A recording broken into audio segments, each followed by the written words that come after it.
My student એજ્યુકેશનમાં હું આપ સૌ વિદ્યાર્થી મિત્રોનું સ્વાગત કરું છું। વિદ્યાર્થી મિત્રો, આ વિડીયોમાં આપણે સામાજિક વિજ્ઞાનનું 31/8/2024નું જે પ્રશ્ન બેંક એટલે કે એકમ કસોટી આપવામાં આવેલી છે એના પ્રશ્નોનું સંપૂર્ણ સોલ્યુશન, જેમાં 5મો પ્રશ્ન આપણને આપવામાં આવેલો છે એનું આજે આપણે આ વિડીયોમાં સોલ્યુશન જોવાનું છે।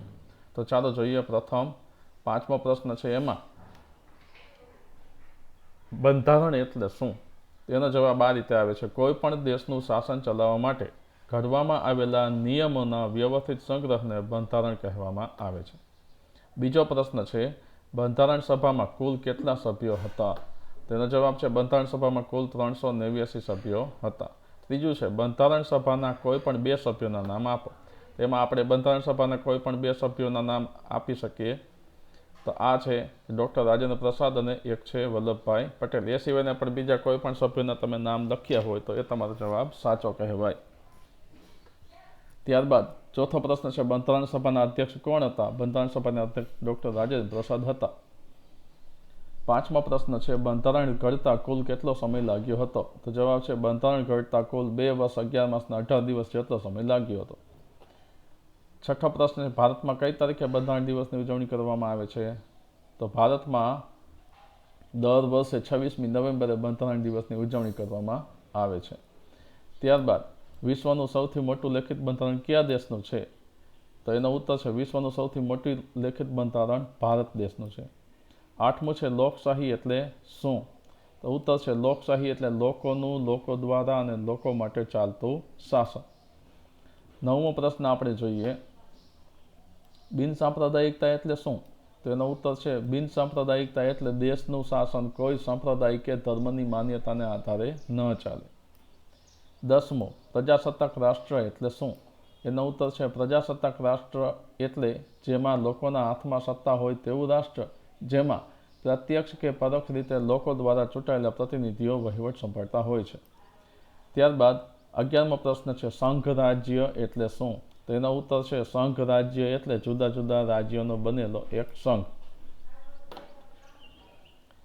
ત્યારબાદ 12મો પ્રશ્ન જુઓ, ભારતનું બંધારણ કઈ તારીખે ઘડાઈને કઈ તારીખે તૈયાર થઈ ગયું હતું? તેનો જવાબ આપણે આ રીતે લખી શકીએ કે ભારતનું બંધારણ 9મી નવેમ્બર 1946થી શરૂ કરીને 26મી નવેમ્બર 1950ના રોજ તૈયાર થઈ ગયું હતું। 13મું છે, કયા હકને બંધારણના આત્મા તરીકે ઓળખવામાં આવે છે?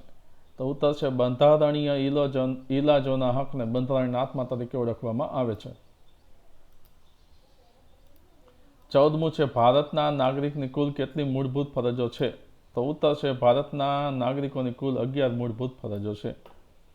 15મું, ભારતના નાગરિકની કોઈ પણ 2 મૂળભૂત ફરજો જણાવો। તેમાં આપણે આ રીતે લખી શકીએ કે ભારતના નાગરિકની 2 મૂળભૂત ફરજો, એમાંથી પ્રથમ કે દેશનું રક્ષણ કરવાની અને રાષ્ટ્રીય સેવા બજાવવાની હાકલ થતાં તેમ કરવાની, અને બીજું જાહેર મિલકતનું રક્ષણ કરવાની અને હિંસાનો ત્યાગ કરવાની। આ સિવાય પણ બીજી 11 મૂળભૂત ફરજોમાંથી તમે કોઈ પણ 2 ફરજ લખેલી હોય તો એ તમારો ઉત્તર છે એ સાચો ગણાય, પરંતુ એ 11 ફરજોમાંથી તમે 2 લખેલી હોવી જોઈએ। 16મું છે, બંધારણ ઘડતરની પ્રક્રિયા માટે વિવિધ વિષયોની કુલ કેટલી સમિતિઓની રચના કરવામાં આવી હતી? તેનો જવાબ છે, બંધારણ ઘડતરની પ્રક્રિયા માટે વિવિધ વિષયોની કુલ 23 સમિતિઓની રચના કરવામાં આવી હતી। 17મું છે, બંધારણના ઘડવૈયા તરીકે કોને ઓળખવામાં આવે છે? ઉત્તર છે, બંધારણના ઘડવૈયા તરીકે ડૉક્ટર ભીમરાવ આંબેડકરને ઓળખવામાં આવે છે। બીજું, બંધારણ સભા 18મું છે, બંધારણ સભાના 2 પ્રતિનિધિઓના નામ જણાવો। તો એમાં આપણે લખી શકીએ ડૉક્ટર રાજેન્દ્ર પ્રસાદ અને ડૉક્ટર ભીમરાવ આંબેડકર। ભારતમાં બંધારણનો અમલ કઈ તારીખે થયો હતો? એનો જવાબ છે, ભારતમાં બંધારણનો અમલ 26મી જાન્યુઆરી 1950ના રોજ થયો હતો। અને છેલ્લો પ્રશ્ન છે, બંધારણની શરૂઆત કઈ બાબતથી થાય છે? તો એનો જવાબ છે, બંધારણની શરૂઆત આમુખથી થાય છે। તો વિદ્યાર્થી મિત્રો, આ રીતે આપણે અહીં આ 5મો પ્રશ્ન છે એનું સંપૂર્ણ સોલ્યુશન જોયું। મિત્રો, મારી YouTube channel my student education તમે સબસ્ક્રાઈબ કરજો અને તમારા મિત્રોને પણ શેર કરજો। ધન્યવાદ।